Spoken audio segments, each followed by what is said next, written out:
Schools are gearing up to deal with the COVID-19 Delta variant. Later today, New Jersey Governor Phil Murphy is expected to reinstate a mask mandate for the upcoming academic year. Hello, today I present to you an extremely attractive application for music lovers. It's completely free. You can listen to music online or download unlimited music to use whenever you don't have internet. The powerful search function helps you find anything you want. Trust me. It's hard not to find what you're looking for because the search function is really powerful. Application download link is attached in the description of the video.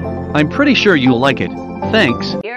But some other states are refusing to require masks in classrooms. A recent article from Politico looks at the differences in policy around the country, how school administrators are responding, and the angry pushback from parents who don't want their kids wearing masks in class. Dan Goldberg co-wrote the piece. He's the health reporter for Politico, and he is here with me now. I don't get it, but I understand that, maybe for some kids it's a challenge to wear a mask all day long.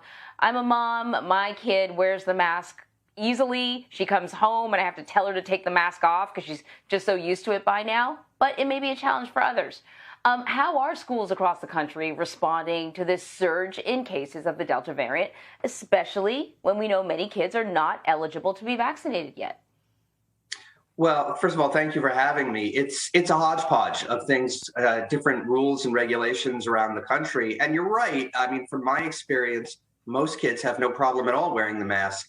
I think where superintendents and principals run into trouble is the parents. Which I'm sure they would tell you is most often the case with any policy. It's become very political, I mean, to say the least.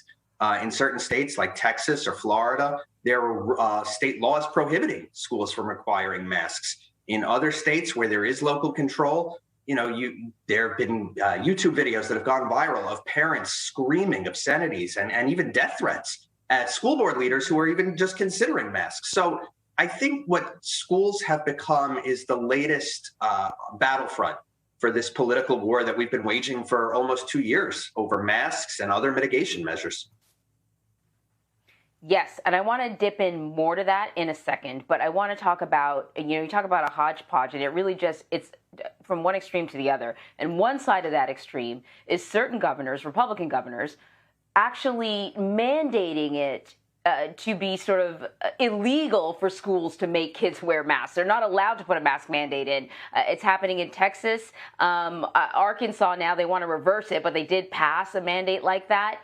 I'm just sort of wondering, what the reaction is to these sort of mandates against mandates. How do school officials feel about having their hands tied in this way? Well, most school officials that I spoke with are not happy about having their hands tied, especially over the last couple of weeks as we've really seen cases spurred by this new Delta variant surge across the country. It is almost a feeling of being tied to the railroad tracks with the train coming in. We know the White House, we saw President Joe Biden the other day really lash out at some of these governors. I think the president's words were "get out of the way." And so it can be very frustrating. We've seen in a lot of states, in Arizona, in Texas, in Florida, school districts starting to openly defy the governors, basically saying we're not going to follow those laws because we fear for our students and our staff safety. And now we're hearing, on the other side of this, in New Jersey, the governor is probably going to announce today that he's going to mandate masks in schools. What parts of the country I can't even spit this out. Where are the schools requiring masks? What parts of the country is that happening in? You're seeing it in places with more Democratic leadership. So California, New York, I believe, requires masks. New Jersey is next. Those types of places. But, you end up seeing the reverse problem. So I just saw that the Orange County School Board in California, it's a more conservative part of the state, is planning to sue Governor Gavin Newsom over his requiring of masks, saying that students shouldn't have to wear masks if they don't want to. So it's controversial no matter what part of the country you're in.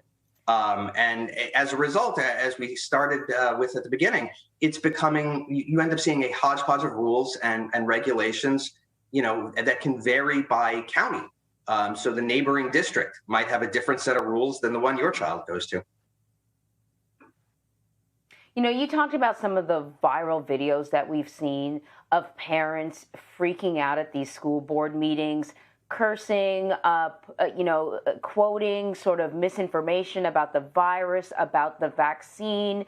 And, in some cases, it's about, the freedom to make these choices for their child. But I think what people need to also understand when you talk about politics, it's also in a very organized way. There are political groups out there that have zoned in, focused in on school boards and getting people on school boards. It's a lot easier to influence a school board election than it is a congressional election. This isn't just about sort of your freedoms. It goes a little deeper than that, doesn't it? Absolutely. And, there's a big overlap between some of the fights we're seeing right now over mitigation policies in schools and some of the fights we're seeing over things like critical race theory. And even before the latest hot topic, school boards have, for the last several years, become a place, like you said, where local political groups feel like they can put their or ideological stamp on a community and influence what students are taught, which obviously goes a long way to figuring out how a community is going to develop.